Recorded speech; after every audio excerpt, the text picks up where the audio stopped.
ವಿಪಕ್ಷ ಸ್ಥಾನದಲ್ಲಿರುವಂಥ ಬಿಜೆಪಿ ನಾಯಕರು ಈಗ ತಮ್ಮ ಕಾರ್ಯ ಏನು ಅನ್ನೋದನ್ನು ತೋರಿಸ್ತಾ ಇದ್ದಾರೆ. ನಿರಂತರ ವರದಿ ಮಾಡಿದ್ದು ರಿಪಬ್ಲಿಕ್ ಕನ್ನಡ, ನಿರಂತರ ಪ್ರಶ್ನೆ ಮಾಡಿದ್ದು ರಿಪಬ್ಲಿಕ್ ಕನ್ನಡ. ಈಗ ಎಚ್ಚೆತ್ತಂಥ ವಿಪಕ್ಷದ ನಾಯಕರು ಒಬ್ಬೊಬ್ಬರಾಗಿ ಭೇಟಿ ಕೊಡ್ತಿದ್ದಾರೆ. ಬಿಜೆಪಿ ನಾಯಕಿಯರು ಕೂಡ ಭೇಟಿ ಕೊಡ್ತಿದ್ದಾರೆ. ರಾಜ್ಯ ಮಹಿಳಾ ಮೋರ್ಚಾ ನಾಯಕರಿಂದ ವಿಸಿಟ್ ಆಗಿದೆ. ರಾಜ್ಯಾಧ್ಯಕ್ಷ ಆಗಿರುವಂಥ ಮಂಜುಳಾ, MLC ಹೇಮಲತಾ ನಾಯಕ್, ಶಾಸಕಿ ರೂಪಾಲಿ ನಾಯಕ್, ಮಾಜಿ ಶಾಸಕಿ ರೂಪಾಲಿ ನಾಯಕ್ ಭೇಟಿ ಕೊಟ್ಟು ಪರಿಶೀಲನೆ ಮಾಡಿದ್ದಾರೆ.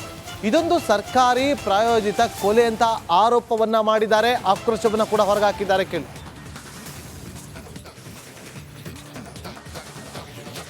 ರಾಜ್ಯದಲ್ಲಿ ಬಾಣಂತಿಯರ ಸರಣಿ ಸಾವಿನ ಬಗ್ಗೆ ರಿಪಬ್ಲಿಕ್ ಕನ್ನಡ ನಿರಂತರವಾಗಿ ವರದಿ ಮಾಡ್ತಾ ಇದೆ. ರಾಜ್ಯ ಬಿಜೆಪಿಯ ಮಹಿಳಾ ಮೋರ್ಚಾದ ಅಧ್ಯಕ್ಷರಾಗಿರುವ ಮಂಜುಳಾ ಸೇರಿದಂತೆ ಬಿಜೆಪಿಯ ಹಿರಿಯ ಮಹಿಳಾ ನಾಯಕಿಯರು ಈಗ ಬಳ್ಳಾರಿಯ ಜಿಲ್ಲಾ ಆಸ್ಪತ್ರೆಗೆ ಬಂದಿದ್ದಾರೆ. ಜಿಲ್ಲಾಸ್ಪತ್ರೆಯ ಒಳಗಡೆ ವೈದ್ಯರ ಮಾತಾಡಿಸೋದ್ರ ಜೊತೆಗೆ ಹೆಂಗಿದೆ ಪರಿಸ್ಥಿತಿ ಅನ್ನೋದ್ರ ಬಗ್ಗೆ ಮಾತಾಡಿದ್ದಾರೆ. ಈಗ ನಮ್ಮ ಜೊತೆ ನೇರವಾಗಿ ಗೌರವ ಇದ್ದಾರೆ, ಅವ್ರನ್ನ ಮಾತಾಡ್ಸೋಣ. ಮೇಡಮ್, ತಾವು ಏನು ನೋಡಿದ್ರಿ ಒಳಗಡೆ? ಇಲ್ಲ, ಇದು ಒಂದು ಬಾಣಂತಿಯರ ಸಾವು ಏನು ಇಲ್ಲಿ ಜಿಲ್ಲಾ ಆಸ್ಪತ್ರೆಯಲ್ಲಿ ನಡೆದಿದೆ, ಇಡೀ ರಾಜ್ಯವನ್ನು ಒಂದು ದಿಗಿಲಿಗೆ ತಳ್ಳಿದೆ. ಮತ್ತು ಇವತ್ತು ಸರ್ಕಾರಿ ಆಸ್ಪತ್ರೆಗಳಿಗೆ ಮಹಿಳೆಯರು ಹೋಗಬೇಕಾ ಅನ್ನುವಂಥ ಒಂದು ಆತಂಕವನ್ನು ಕೂಡ ಈ ಸಾವು ಇವತ್ತು ರಾಜ್ಯದಲ್ಲಿ ಭಯ ಹುಟ್ಟಿಸಿದೆ. ಇದಕ್ಕೆ ತಕ್ಷಣವೇ ಸಿದ್ದರಾಮಯ್ಯನವರ ಸರ್ಕಾರದ ಆರೋಗ್ಯ ಸಚಿವರಾಗಿರುವಂಥ ದಿನೇಶ್ ಗುಂಡೂರಾವ್ ಅವರಾಗಲಿ, ಮಹಿಳಾ ಮತ್ತು ಮಕ್ಕಳ ಅಭಿವೃದ್ಧಿ ಇಲಾಖೆ ಮಂತ್ರಿ ಆಗಿರುವಂಥ ಲಕ್ಷ್ಮೀ ಹೆಬ್ಬಾಳ್ಕರ್ ಆಗಲಿ, ಜಮೀರ್ ಅಹಮದ್ ಆಗಲಿ, ಇವ್ರು ಯಾರೂ ಕೂಡ ಬಂದು ಇಲ್ಲಿ ಬಾಣಂತಿಯರ ಕುಟುಂಬಕ್ಕೆ ಭೇಟಿ ಕೊಟ್ಟು ಸಾಂತ್ವನ ಹೇಳಿ ಈ ಜಿಲ್ಲೆಯ ಮಹಿಳೆಯರಿಗೆ ಧೈರ್ಯವನ್ನು ತುಂಬುವಂಥ ಕೆಲಸ ಮಾಡಲಿಲ್ಲ. ಇವತ್ತು ವಿರೋಧ ಪಕ್ಷವಾಗಿ ನಮ್ಮ ರಾಜ್ಯಾಧ್ಯಕ್ಷ BY ವಿಜೇಂದ್ರ ಅವರ ಒಂದು ನಿರ್ದೇಶನದಂತೆ ಇವತ್ತು ನಾವಿಲ್ಲಿ ಭೇಟಿ ಕೊಡೋಕ್ಕೆ ಬಂದಿದ್ದೀವಿ. ಮೊದಲನೇದು ಇಲ್ಲಿರುವಂಥ ಲೂಪೋಲ್ಸ್ ಏನಂದರೆ, ಚೆನ್ನಾಗಿದ್ದಂಥ ಮಹಿಳೆಯರಿಗೆ ಇವರು ಕೊಟ್ಟ ಔಷಧಿಗಳಿಂದ ಆಗಿರುವಂಥ ಕಾಂಪ್ಲಿಕೇಶನ್ಸ್ ಇಂದನೇ ಅನೇಕರು ಇಲ್ಲಿ ಪ್ರಾಣವನ್ನು ಬಿಟ್ಟಿದ್ದಾರೆ. ಮಹಿಳಾ ಮತ್ತು ಮಕ್ಕಳ ಮಂತ್ರಿಗೆ ಹೆಣ್ಮಕ್ಳಿಗೆ ಈ ಥರ ಆಯಿತು, ಬಾಣಂತಿಯರಿಗೆ ಈ ಥರ ಆಯಿತು, ಮಕ್ಕಳಿಗೀಗಾಯಿತು ಅನ್ನುವಂಥ ಸಂವೇದನೆಯನ್ನು ಆಕೆ ತಾನು ಆಡಳಿತ ತೆಗೆದುಕೊಂಡ ದಿನದಿಂದನೂ ಈ ರಾಜ್ಯದಲ್ಲಿ ತೋರಿಸಿಲ್ಲ. ಅವರು ಉಡುಪಿ ಜಿಲ್ಲೆ ಉಸ್ತುವಾರಿ ಸಚಿವೆ ಆದಾಗ ಕೂಡ ಅಲ್ಲಿ ಟಾಯ್ಲೆಟಲ್ಲಿ ಕ್ಯಾಮ್ರಾ ಇಟ್ಟಿದ್ದಾರೆ ಅಂದರೂ ಕೂಡ ಆಕೆ ಅಲ್ಲಿ ಭೇಟಿ ಕೊಟ್ಟಿಲ್ಲ. ಪುರುಷಕ್ಕೆ ಸಂಬಂಧಪಟ್ಟಿದ್ದು ಯಾವ್ದಾರ ಇಶ್ಯೂ ಬಂತು, BJPಗೆ ಬೈಯೋದು ಇಶ್ಯೂ ಬಂತು ಅಂದರೆ ಅವರ ಕ್ಯಾಬಿನೆಟ್ ಸಚಿವರಲ್ಲಿ 1-2 ಜನ ಇದ್ದಾರೆ, ಮೂರನೇವ್ರು ಇವರೇ ಬರ್ತಾರೆ ಮಾತಾಡೋಕ್ಕೆ. ಅವರಿಗೆ ನಾನು ಈ ರಾಜ್ಯದ ಮಹಿಳಾ ಮತ್ತು ಮಕ್ಕಳ ಅಭಿವೃದ್ಧಿ ಮಂತ್ರಿ ಅನ್ನೋ ನೆನಪು ಇಲ್ಲ, ಅವ್ರಿಗೆ ಅದು ಬೇಕು ಆಗಿಲ್ಲ. ಅವರ ಕಚೇರಿಯೇ ಒಂದು ಭ್ರಷ್ಟಾಚಾರದ ಕೇಂದ್ರ ಆಗಿದೆ. ಅವರ PA ಕಡೆಯಿಂದನೇ ರುದ್ರಣ್ಣ ಲಮಾಣಿ ಎನ್ನುವಂತಹ ಒಬ್ಬ ನೌಕರ ಕೂಡ ಬೆಳಗಾವಿಯಲ್ಲಿ ಪ್ರಾಣ ತೆತ್ತಿದ್ದಾನೆ. ಅದನ್ನೆಲ್ಲ ಬರೆದಿಟ್ಟು ಇವತ್ತು ಅದರಲ್ಲಿ ಅವರು ಬ್ಯುಸಿ ಇದ್ದಾರೆ. ಹಾಗಾಗಿ she should go back from department of women and child ministry. Thank you madam. ನೋಡಿ, ಇದು ಬಿಜೆಪಿಯ ಮಹಿಳಾ ಮೋರ್ಚಾದ ಏನಿವತ್ತು ನಿಯೋಗ ಬಂದು ಇವತ್ತು ಆಸ್ಪತ್ರೆ ವಿಸಿಟ್ ಮಾಡಿ ಪರಿಶೀಲನೆಯನ್ನು ಮಾಡಿದ್ದು ಅವ್ರು ಹೇಳ್ತಿರುವಂಥ ಮಾತು. ಕ್ಯಾಮ್ರಾ ಪರ್ಸನ್ ಮಧು ಜೊತೆ ನಾನು ರಂಜಿತ್ ಶಿರಿಯರ್, ರಿಪಬ್ಲಿಕ್ ಕನ್ನಡ.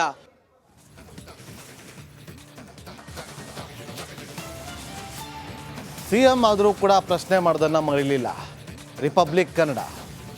ನಿರಂತರವಾಗಿ ಕಳೆದ 3 ದಿನಗಳಿಂದ CM ಅವರನ್ನ ನಿರಂತರವಾಗಿ ಪ್ರಶ್ನೆಯನ್ನು ಮಾಡ್ತಾ ಬಂದಿದ್ದೀವಿ. ಇವತ್ತು ಕೂಡ ಪ್ರಶ್ನೆಯನ್ನು ಮಾಡಿದ್ದು, ನಿನ್ನೆ ಕೂಡ ಪ್ರಶ್ನೆಯನ್ನು ಮಾಡಿದ್ದು ನಿಮ್ಮ ರಿಪಬ್ಲಿಕ್ ಕನ್ನಡ. ಬಳ್ಳಾರಿಯಲ್ಲಿ ಬಾಣಂತಿಯರ ಸರಣಿ ಸಾವಾಗ್ತಿದೆ ಸರ್, ಯಾವಾಗ ಕ್ರಮ ಅಂತಂದಾಗ ಈಗಾಗಲೇ ಡ್ರಗ್ ಕಂಟ್ರೋಲರ್ ವಿರುದ್ಧ ಕ್ರಮವನ್ನು ತಗೊಂಡಿದ್ದೀವಿ, ವರದಿ ಬಂದ ಬಳಿಕ ತಪ್ಪಿತಸ್ಥರ ವಿರುದ್ಧ ಕ್ರಮವನ್ನು ಕಠಿಣವಾಗಿ ತಗೊಳ್ತೀವಿ ಅಂತೇಳಿ ಚಾಮರಾಜನಗರದಲ್ಲಿ ಸಿದ್ದರಾಮಯ್ಯವರು ಹೇಳಿಕೆಯನ್ನು ಕೊಟ್ಟಿದ್ದಾರೆ. ಮೃತರ ಕುಟುಂಬಕ್ಕೆ ಹೆಚ್ಚಿನ ಪರಿಹಾರಕ್ಕೆ ಆಗ್ರಹ ಕೂಡ ಕೇಳಿ ಬಂದಿದೆ ಅಂದಾಗ ರಿಪಬ್ಲಿಕ್ ಕನ್ನಡದ ಪ್ರಶ್ನೆಗೆ ಸಿದ್ದರಾಮಯ್ಯವರು ಸೈಲೆಂಟ್. ಇವನ್ನ ಸಸ್ಪೆಂಡ್ ಮಾಡಿದ್ದು, ಯಾರನ್ನ, ಡ್ರಗ್ ಕಂಟ್ರೋಲರ್ ಸಸ್ಪೆಂಡ್ ಮಾಡಿ ಅವ್ರು ಯಾರು ಔಷಧಿ ಸಪ್ಲೈ ಮಾಡಿದ್ರಲ್ಲ ಅವ್ರನ್ನ ಬ್ಲ್ಯಾಕ್ ಲಿಸ್ಟ್ಗೆ ಹಾಕಿದ್ದು. ಜೊತೆಗೆ ಒಂದು ಕಮಿಟಿ ಕೂಡ ಮಾಡಿದ್ದು, ಡೆವಲಪ್ಮೆಂಟ್ ಕಮಿಷನರ್ ಅಧ್ಯಕ್ಷತೆಯಲ್ಲಿ ಒಂದು ಕಮಿಟಿ ಕೂಡ ಮಾಡಿದ್ದು. ಅವರು ಒಂದು ವರದಿ ಕೊಡಿ ಅಂತ ಹೇಳಿದ್ದು. ಅವ್ರು ವರದಿ ಕೊಟ್ಟ ಮೇಲೆ ಯಾರು ತಪ್ಪಿತಸ್ಥಿದ್ರು ಅವ್ರ ಮೇಲೆ ಕ್ರಮ ತಗೋತೀವಿ. ಈಗಾಗಲೇ ತಗೊಂಡಿದ್ದೀವಿ, ಇನ್ನು ಮುಂದೇನು ಕೂಡ ತಗೋತೀವಿ. ಕೋಮು ಸೌಹಾರ್ದ ಗಲಾಟೆ ಆದ 5 ಲಕ್ಷ ಪರಿಹಾರ ಕೊಡ್ತಾರೆ, ಜೀವಗಳು ಹೋಗಿದೆ, ಆದ್ರೆ ಬರೀ 2 ಲಕ್ಷ ಕೊಟ್ಟರು ಸರಿ ಇಲ್ಲ ಅಂತ ಯಾರು ನೀನ್ ಹೇಳ್ತಾ ಇದೀಯ? ಅಲ್ಲ ಸರ್, ಜನಗಳು ಕೂಡ ಕೇಳ್ತಾ ಇದಾರೆ ಸರ್. ಯಾವ ಜನಗಳಪ್ಪ?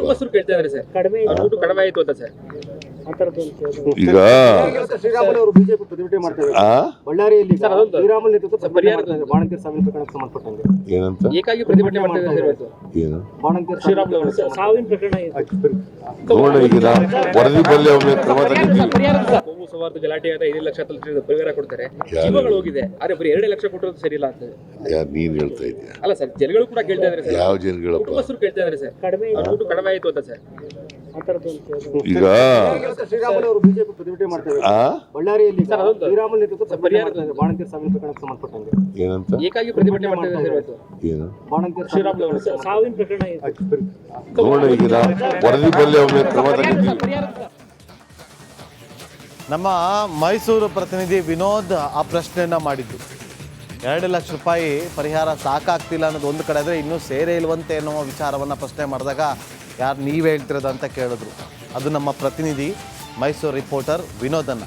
ಇಲ್ಲಿ ನೆಕ್ಸ್ಟ್ ಸಚಿವರಾಗಿರುವಂಥ ದಿನೇಶ್ ಗುಂಡೂರಾವ್ ಅವ್ರನ್ನ ಕೂಡ ಇವತ್ತು ಪ್ರಶ್ನೆ ಮಾಡಿದ್ವಿ. ದಿನೇಶ್ ಗುಂಡೂರಾವ್ ಅವರು ಕೂಡ ಸಿಗ್ತಾರೆ, ಅದಕ್ಕೆ ಪ್ರತಿಕ್ರಿಯೆಯನ್ನು ಕೂಡ ಕೊಡ್ತಾರೆ. ನಾವು ಕಠಿಣ ಕ್ರಮವನ್ನು ತೆಗೆದುಕೊಳ್ತೀವಿ, ಈಗ ತಪ್ಪಿತಸ್ಥರಾಗಿದ್ರು ಕೂಡ ನಾವು ಕ್ರಮಕ್ಕೆ ಆಗ್ರಹಿಸ್ತೀವಿ ಅಂತ ಕೂಡ ಹೇಳಿದ್ದಾರೆ.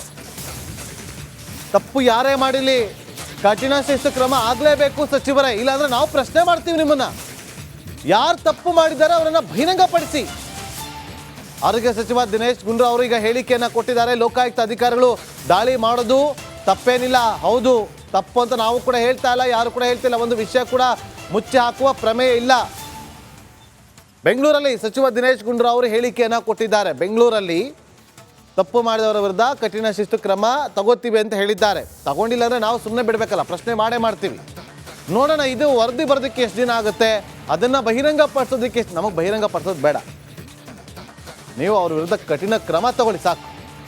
ಮುಂದೆ ಈಗಾಗದಂತೆ ಕ್ರಮವನ್ನು ಜರುಗಿಸಿ ಸಾಕು.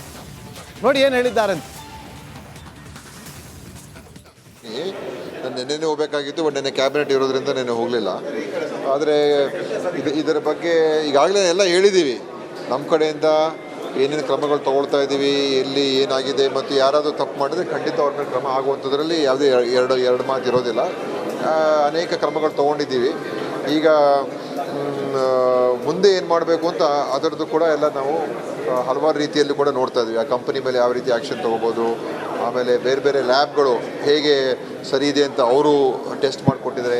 NABL ಲ್ಯಾಬ್ಗಳು ಕೂಡ ನಮಗೆ ವರದಿ ಕೊಟ್ಟಾಗ ಎಲ್ಲ ಕರೆಕ್ಟಾಗಿದೆ ಅಂತ ಅವ್ರು ಹೆಂಗೆ ಕೊಟ್ಟರು, ಮತ್ತು ನಮ್ಮ ಡ್ರಗ್ ಕಂಟ್ರೋಲ್ ಲ್ಯಾಬ್ ಅವರು ಯಾವ ರೀತಿ ನಿರ್ವಹಣೆ ಮಾಡ್ತಾಯಿದ್ದಾರೆ, ಇದೆಲ್ಲವನ್ನು ಕೂಡ ನಾವು ನೋಡಬೇಕಾಗ್ತದೆ. ಮತ್ತು ಇದರ ಬಗ್ಗೆ ಎನ್ಕ್ವೈರಿ ಕೂಡ ನಮ್ಮ ಡೆವಲಪ್ಮೆಂಟ್ ಕಮಿಷನರ್ ಮಾಡ್ತಾ ಇದ್ದಾರೆ. ಸೊ ಅವರ ಒಂದು ರಿಪೋರ್ಟ್ ಕೂಡ ಬರ್ತದೆ. ಲೋಕಾಯುಕ್ತರು ಹೋಗೋದು ಅವ್ರು ತಪ್ಪೇನಿಲ್ಲ. ಯಾಕಂದರೆ ಲೋಕಾಯುಕ್ತರು ಎಷ್ಟು ನಮಗೆ ನೋಡಿ ಪಾರದರ್ಶಕತೆ ಇರಬೇಕು, ಹೊಣೆಗಾರಿಕೆ ಇರಬೇಕು, ಮತ್ತು ಸತ್ಯಾಂಶಗಳು ಹೊರಗೆ ಬರಬೇಕು. ಯಾವ ಒಂದು ವಿಷಯ ಕೂಡ ಮುಚ್ಚಾಕುವಂಥ ಪ್ರಶ್ನೆ ಇರೋದಿಲ್ಲ. ಅದರಿಂದ ಲೋಕಾಯುಕ್ತರು ಎಲ್ಲಿಗೆ ಬಳ್ಳಾರಿಗೆ ಹೋಗಿದ್ದಾರಾ? ಒಳ್ಳೆಯದು. ಅಲ್ಲಿಗೆ ಹೋಗಿದ್ರೆ ಅವರು ಕೂಡ ನೋಡ್ಕೊಂಡು ಬರಲಿ. ಯಾಕಂತ ಹೇಳಿದ್ರೆ ನಾವು ಮುಕ್ತವಾಗಿ ಇದನ್ನು, ಯಾಕಂದರೆ ವ್ಯವಸ್ಥೆಗಳು ಸರಿ ಹೋಗಬೇಕು. ಈಗ ನಾನು ಹೋಗ್ಬಿಟ್ಟು ಬರ್ತಾಯಿದ್ದೀನಿ, ನಾನು ನೆನ್ನೆನೇ ಹೋಗಬೇಕಾಗಿತ್ತು, ಬಟ್ ನೆನ್ನೆ ಕ್ಯಾಬಿನೆಟ್ ಇರೋದ್ರಿಂದ ನೆನ್ನೆ ಹೋಗಲಿಲ್ಲ. ಆದರೆ ಇದರ ಬಗ್ಗೆ ಈಗಾಗಲೇ ಎಲ್ಲ ಹೇಳಿದ್ದೀವಿ.